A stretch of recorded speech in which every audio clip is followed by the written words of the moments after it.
So I saw him Sunday.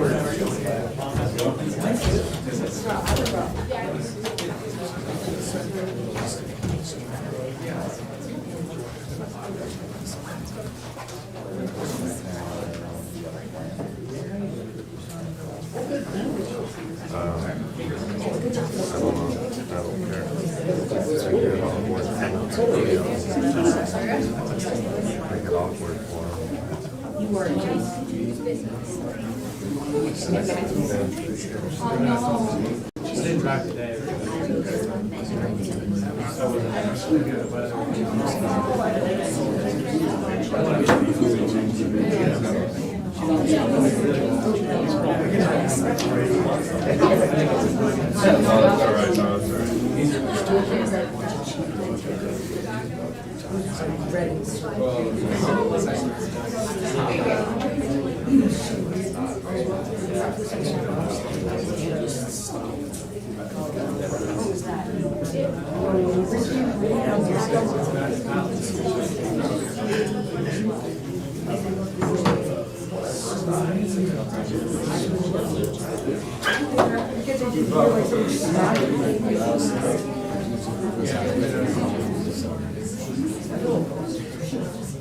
Just waited midway.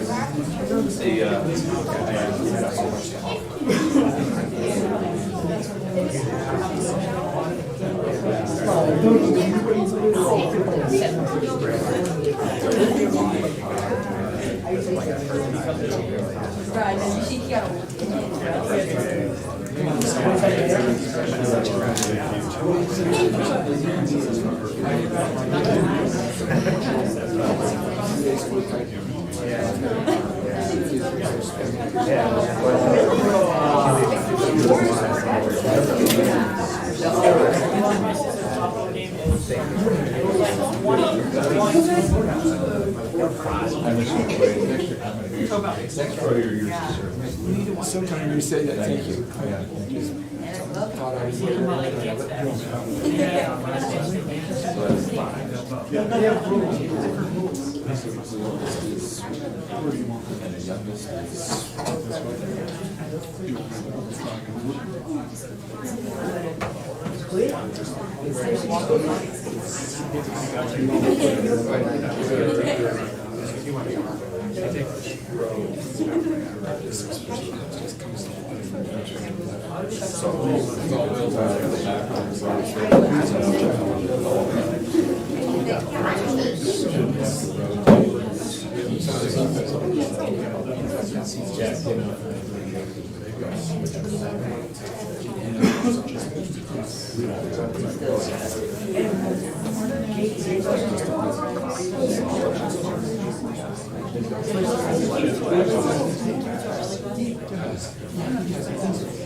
I just have it.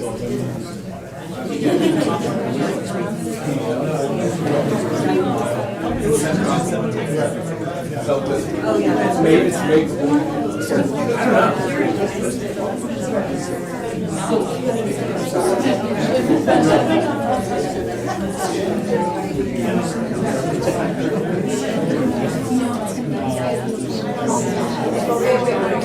Oh yes, yes.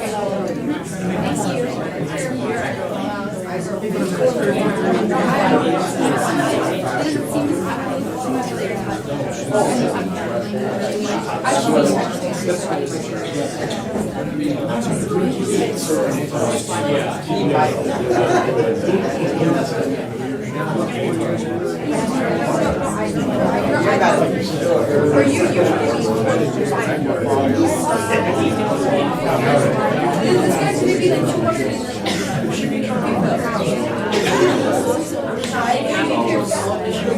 Here, don't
for 3 years, and so I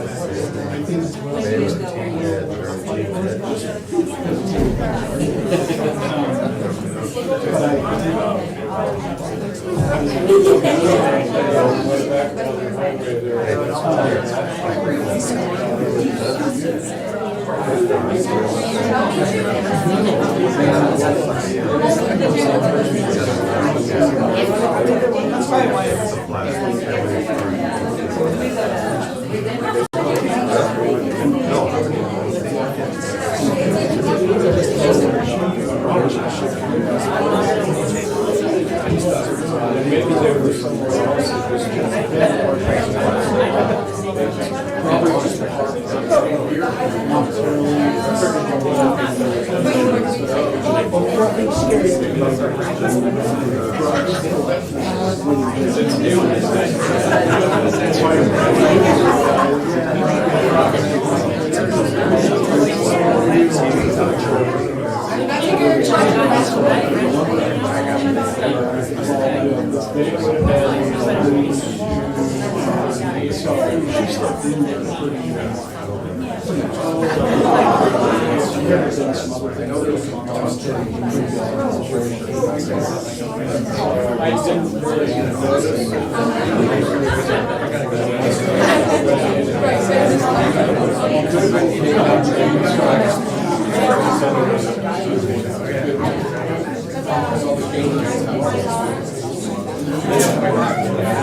I just noticed as I was driving.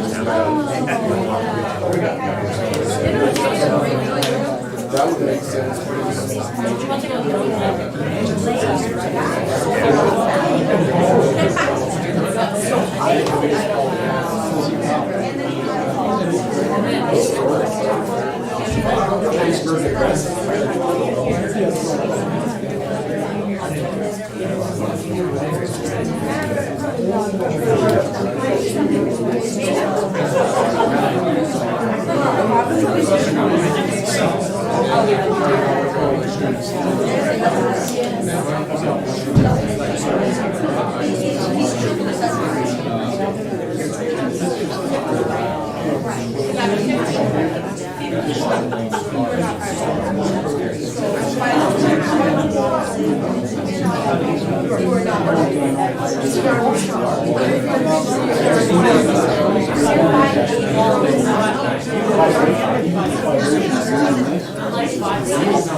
Yeah, I remember that yesterday.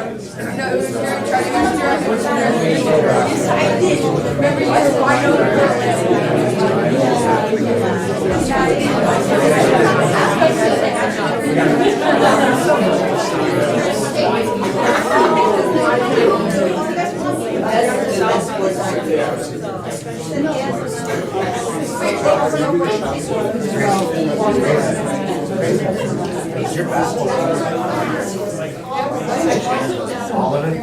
I sometimes will kind of do my own version find stuff with kids and grandkids. I'm more of a special focus.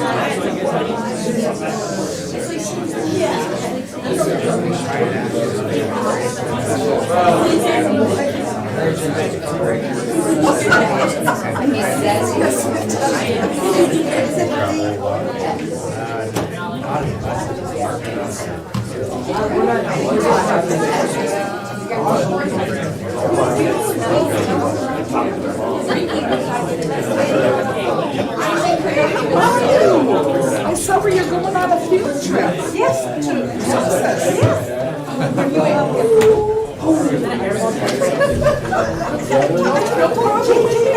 Yes, JJ, yes. No, I don't know, but he's right down here. Hey, guys. Well, can we go to the next board meeting and show them a little? Love it. We're now out of executive session. Fremont Middle School 7th grade basketball champs, right? You guys playing baseball now. We're still from baseball practice tonight. I just wanted to introduce you to Coach Hilty Jones and the 7th grade team. This is our first team championship for Fremont Middle School. So, congrats.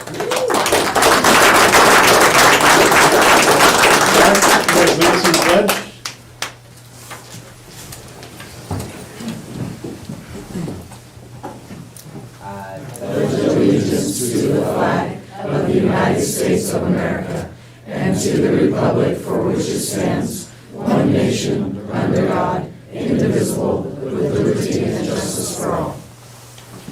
All right. All that time and you get to go.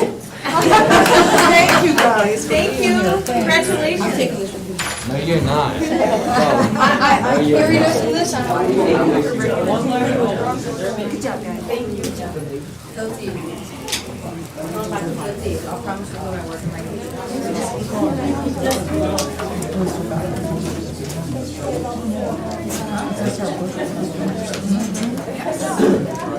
There's no changes to the agenda, correct? No. Okay. So moving on to communications and celebrations. Celebrations of Fremont. Chairman and trustees, it's my honor to acknowledge some amazing people in our system for the Kuna Way Award this month. If you wouldn't mind going down, I think slide 4. Maybe, here it is. So 2 pivotal people in our internal school district are Shelley Flowers and Martin Smalley. Both of these people, if you don't know who they are, I can just tell you that they both understand what it means to practice customer service at the best level. And the person who nominated them wrote this, as you can see that up on the screen. It was in particular for an help out that they did with delivery. I'm helping with delivery, but I have a lot of personal experience with both of these people. And anytime you ask, actually before you ask, they're already there helping and offering to make things better. So we were wishing that they would be here tonight, but we will make sure tomorrow morning to go into their office, which is in the portable over there, and celebrate them. So thank you, trustees, and celebrating our fabulous employees. Thank you. And then moving on to the letter from the city of Kuna. We actually have some distinguished members from the city in attendance tonight, but as is our practice, chairman and trustees, any communications that we receive, we put them in our agenda. And so you see the letter, you've received the letter, and I didn't know if you wanted to discuss it, if you wanted to respond, or if you had questions. Thank you.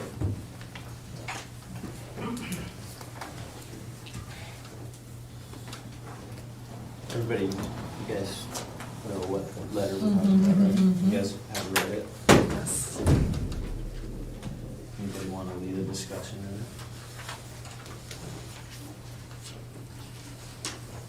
I will say that I was kind of caught off guard by this letter.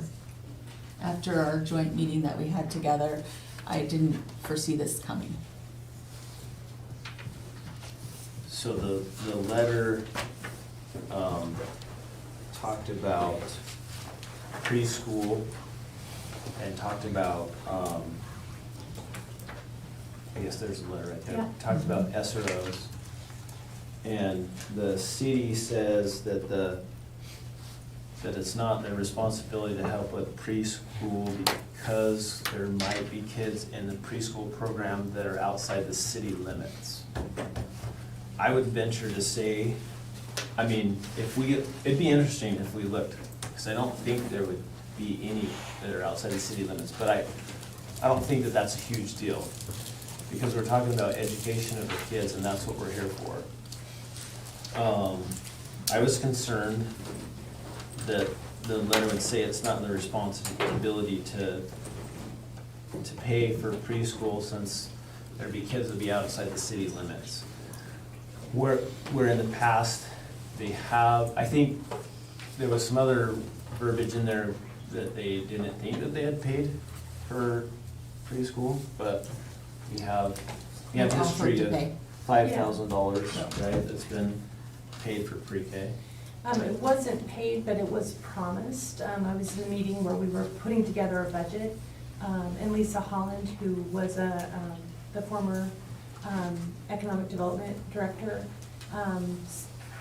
said that she would use $5,000 from her budget to help pay the offset put towards preschool, since it was a mutual goal for the city, in the city's strategic plan and in our strategic plan. I know that wasn't mentioned in the letter, but it was something that we actually have in our notes from that meeting. Okay, so did we ever get money? No, Oh, okay. I thought we had. no. She committed it, but we never received it. Okay. And then the other part of the letter was from the police chief talking about the cost of SROs, which we were just asking the city if they could help us be partners with some of these costs. And the police chief states in there that we get a discount, that we pay 80% of the salary of the SROs, right? That we pay, and that we don't have to pay for a police car. The interesting thing is, our SROs don't need a police car unless they're leaving our property to answer calls in the city. And then also, the reason why we pay 80% of the SRO salary is they have 3 months off a year they don't work in the summertime. So it'd be interesting if you actually calculated the percentage that SROs are in our schools. I think it might even be less than 80%. So even though they don't work for our schools, so they do work like up at boating, or they still work, it's Yeah, just they- not our schools. yeah. Not for They, us. they contract with other people. So, yeah, someone else is paying their salary somewhere else in the summertime, so that's why 80% of that salary is paid by the school district. So we're not getting a discount, it's because they have summers off. Is there any other discussion? I just wanted to bring up on that letter, I believe it had to do with the planning and zoning with 40, I can, correct me with the numbers, I think 48, what I wanna say, things came through, in which we responded to 22 of them, I believe. Yeah, Um, 45 Oh, 45 and projects, 20. 22. Okay. And I just wanna make sure and clarify that. Is that because the others had to do with, businesses and weren't necessarily, subdivisions, and that's why we didn't respond, or what was? Or were they already too far along in the process for That we us to couldn't be have able res- to respond? Council, I would simply say that, I didn't count them myself, but I would say that we began in earnest, making sure that every small or large project was responded to mid-year this year. It's probably a good chunk of those are from that time, but we don't miss a beat now. We may have missed some or miscommunicated some in the past, but we don't miss any now. So there's probably a combination of things. Okay. And we don't, like, for example, business wants to come into town, we want We that. don't weigh, yeah, we don't weigh in on Right, that, we don't- we encourage that Yeah. for our tax base, I get Yeah, that. as our assessor will explain our Yeah. balance of homes to business. Yes. I guess my discussion is, I too, like Joe, was taken back a little bit, but I still wanna stay positive, I wanna work with the city. I wanna find some way that we can and go forward. And continue with that. So I have some things or some thoughts, but I think mine would probably fit better under the agenda about the becoming a critical public agency. So, and I think I'll hold my Yeah. discussion or thoughts until we get to that on the agenda. I think one more thing is, I think people don't realize is that an SRO that's in the schools, they don't necessarily need a police car to do their work in the schools. We do provide them with an office and a laptop and internet service so they can do their job in our schools without a police vehicle, so. Thank you. Okay. So maybe we talk about this at our next in-person meeting with one another and not do a letter back and forth? No, I like that idea. I agree. Okay, so we're moving on to other reports. Mr. Bob McQuaid, could you help us with the Ada County Assessor's Report? Thank you for coming out to Kuna. I really enjoyed the drive. It's nice to be out in the country. Although the traffic can be pretty bad at 4:45 from Boise. Yeah. But I just really enjoy coming out here and just visiting with you and just letting you know what's going on in the property tax arena that might be affecting you, and just kind of give you a heads up. My presentations usually are more weighted on the numbers.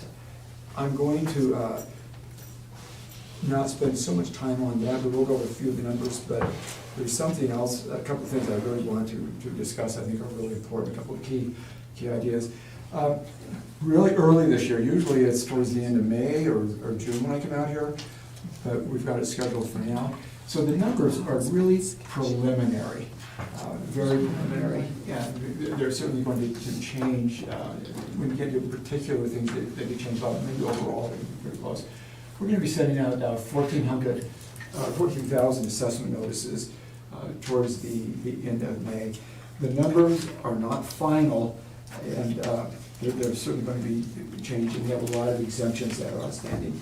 I also want to make it clear you always ask me at the end, or you make it clear that these are just the Ada County numbers. I think this goes into Canyon County Yeah, too. little Yeah. small So, portion. yeah, I'll leave it up to the Canyon County assessor to brief you if you'd like. One thing I would really like to just get across, and that is the assessor's job is not to collect taxes. If they always say you're the tax collector, I'm not. The assessor's job is to allocate the taxes, and we'll come back to that in just a few minutes here. How close are our values to what is these properties that sell for? We're always accused of underassessing properties, residential improved. But you can see here, this is based upon, this is for last year, based on about 13,000 sales of single-family residential property, that we were statistically 94% of the sales price, so we're a little bit low. And 97% on commercial improved, so we're a little bit higher on commercial. That number is really, it's just changed. Usually we're lower on the commercial and higher on the residential. I don't want to get anywhere close to 100%. People say, why don't you go 100%? If I do that, that means people are going to be overassessed. Next slide. Okay, potential taxable value. This number could be important too. The school is different than the cities and the county, and your numbers, there's some kind of a lab or something here. But anyway, total market value, this is the market value, $5.1 billion. You take out the homeowner's exemption on that, that's $1 billion. Other exemptions have not been approved yet. The commissioners have to have those numbers to me by May 15th. And I have not received that yet, so we still have $26 million outstanding exemptions. And that would be if using the same number of, the same dollar value of exemptions last year that has not been accounted yet. Adding operating property, that's the property that's assessed by utilities. That would be pipelines, underground pipelines, telephone lines, anything that is used for utility. The state tax commission assesses that, and they will get that number to me probably, or to the county, probably in August or September. But the most important number there for you is, right now, your potential tax will be about $4 billion. And next slide, just aggregating that a little bit. I'm talking about residential value, got just about $5 billion, 26% increase in single-family residential values for you. Median assessed value change for single-family residential here in Kuna is 19%. Does that sound like a lot? Yeah. Okay. Well, I'll tell you, when we're finished, we're still very early in the process, it's probably going to be about 30%. Wow. Yeah. MLS last year on all single-family residential was 30%. Single-family residential existing was up 35%. And if we don't go up there, we're going to be losing ground, and the tax commission is going to step in. So we've got to write about 19%, but I think in the end it's going to be closer to 30%. Next slide. All right, these are the commercial values.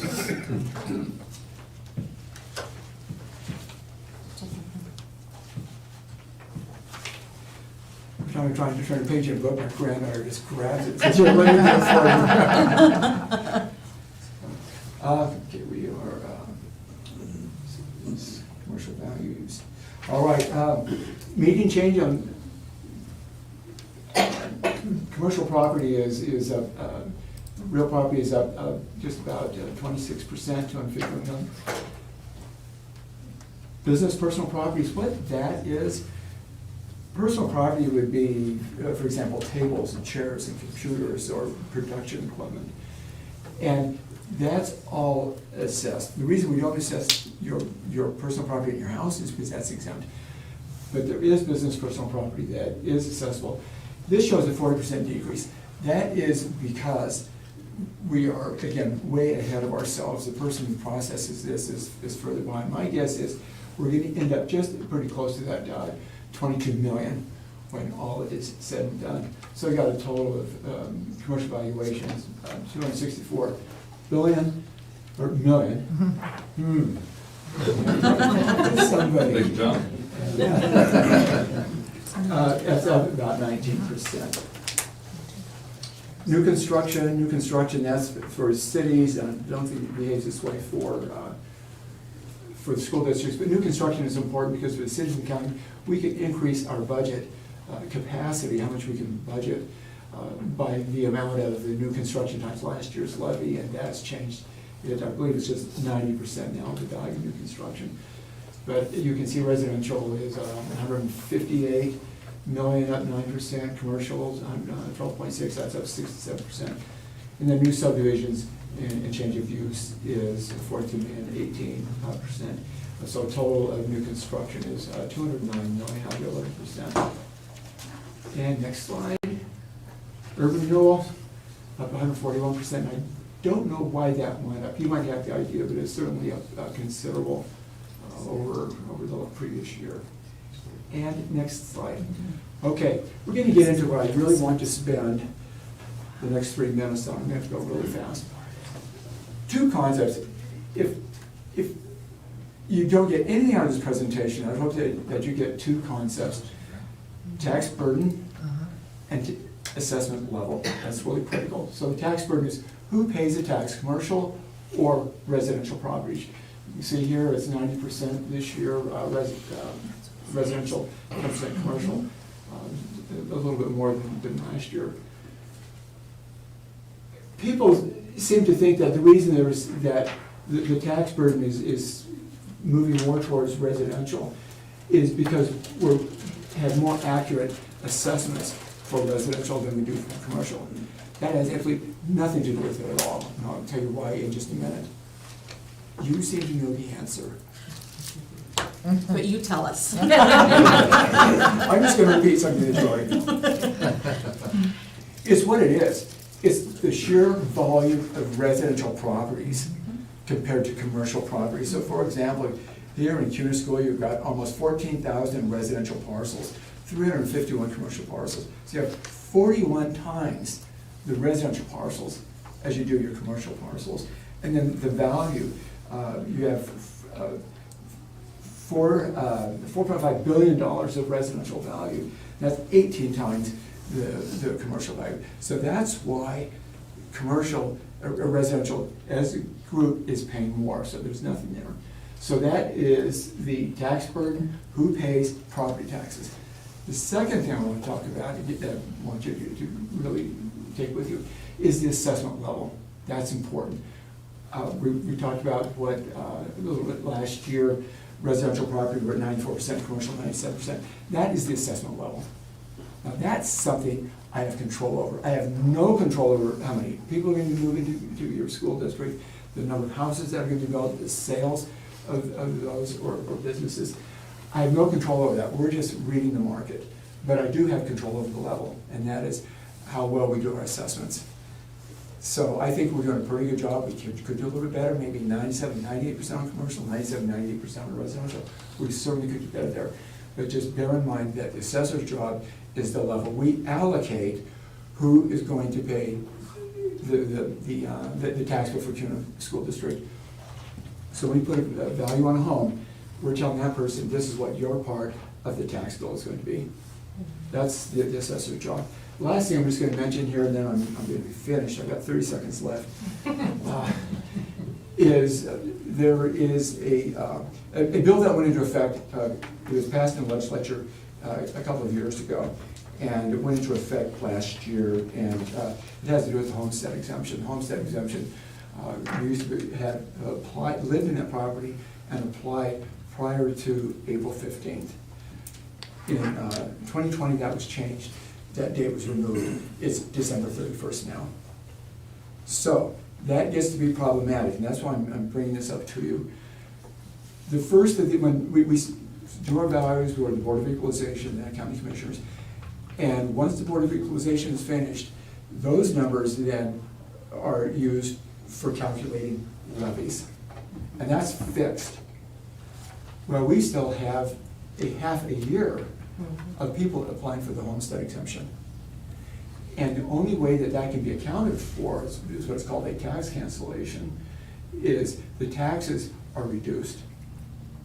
So it would affect the school district, because if you were gonna be getting X, you're gonna get X less those additional homestead exemptions that came in later in the year. I don't know what it is here for Kuna School. I'll tell you, Boise City, it's about $400,000 whether they lost because of that. So on that note, I am finished, and I would, if anybody had a question, I'd be happy to try to answer that. Or, no. Well, it just scares me because I know that we're gonna either have to bond levy or plant facilitate. And to see that there's 90% of the residential, I know that's just 2% more since 2020. Yeah. But the yeah. burden falls on the people more. And so I guess I'm hoping that Eric and Keith will have more to say to us as they come to present later. But that concerns me a little bit as a board member, because that's where we get our opinions from. And I think if I remember right, I think was about 18% about 3 years ago, so I think it's going down. Yeah. It's still a large part of our community that's paying for these instead of the businesses. So I hope, businesses will follow as the residential comes out. That's my hope. That's how that turns out, yeah. I hope so. Yeah. Chairman and trustees, you may know this, but Assessor McQuaid is retiring, and so this will be his last meeting here in This Kuna is it. as an assessor. I'm sure you'll be excited to come and join me. Believe me, it's already on my calendar. But he enjoys the drive out. Yeah. Oh, it's always such a lovely time of year, it really is nice. Sans the traffic. Yeah, he's been a good servant to our communities Thank you. over the years, and we really appreciate you for helping us try to get a handle on what all this means to our school district. So Well, thank it's been a real you. joy working with you, and Thank you. thank you so much for your service. I get paid for what I do. Yeah. Thank you. Thank you very much. Thank you.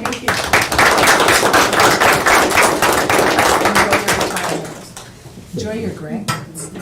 That's what we do. We're just talking about that. Yeah. Okay, now we get to review the bond and supplemental history and explore a new model for long-term planning.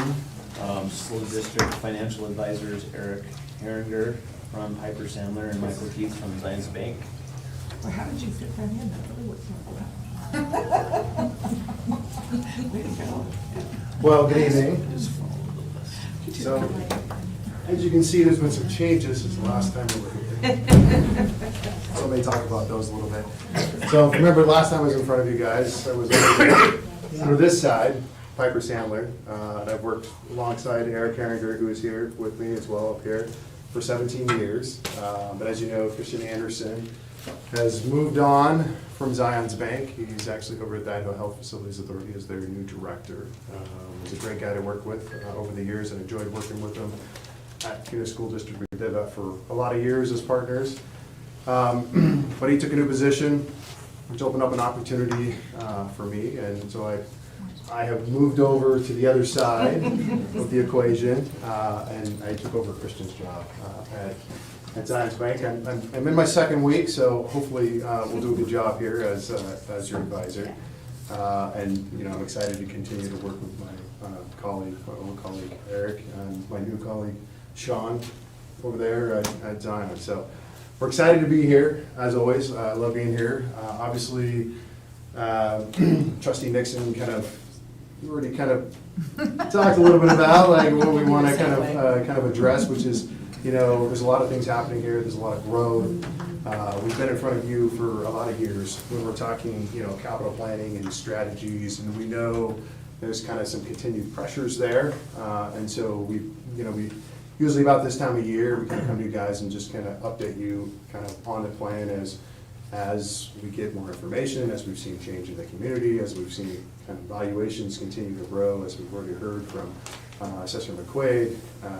We kind of want to talk about how we may want to kind of shift strategies going forward and still kind of meet the long-term capital plans that we've been talking about over time. And I think part of our goal here is to rewind the clock a little bit, talk about kind of what that foundation has looked like over time, which is kind of what I'm gonna cover, and then I'm gonna turn it over to Eric, and Eric's gonna kind of talk about some of the modeling that Piper has done, and how that might fit together, and what that might look like kind of going forward on this. So I thought, because we've got some names that shifted around a little bit, and I know we've got new trustees on the board, that it would be worth kind of revisiting what these rules are that we're in. So, so Michael Keith with Zion's Bank, we're the municipal advisor, and have been to the district for quite a while. What that really means is we get to take kind of the fiduciary role to the district. We either kind of help you with that kind of that capital long-term planning, help you kind of make decisions, kind of looking, we kind of fill that role of making sure that we are helping you guys make decisions that are in the district's best interest as we kind of move through this process, which includes, kind of long-range planning, when we're in kind of bond planning or levy planning, and how we kind of structure that long-term to make sense for the district that, meets the goals, but, also being advocates for, our community too, in terms of what those long-term tax rates look like. And then we also can help with, selection of team members when we're talking about, financings when we get to that point. Bond counsel, who's not represented here today, which has traditionally been Holly Troxel, they are your special legal counsel, so not the district legal counsel, but your special legal counsel when it comes to anything levy elections, right? So when we're thinking about, supplemental, or if you were to run a plant or a bond, they are the ones that you bring in that understand kind of the bond world and the levy world, and kind of help you make sure that, especially in the changes that we've seen with election laws over the years, that we've correctly disclosed what we're supposed to our patrons, and that, as you go through a process, that, legally we are, following kind of the letter of law of Idaho. So they kind of help out with that.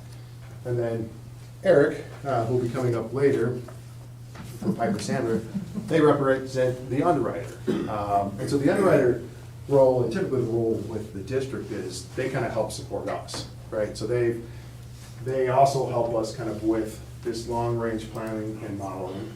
At the time you sell bonds, they're the ones that will take it to the marketplace, find the buyers, right, and then become effectively the purchaser of the bonds in the marketplace. And I think this is important too. They're kind of really the market experts. We help advise you guys on the market, but Eric, and his team at Piper, day to day, are in the marketplace. And he has less hair now because the market's going up. It's a little more challenging these days than it used to be. I knew you when you had it. DNA. Yeah.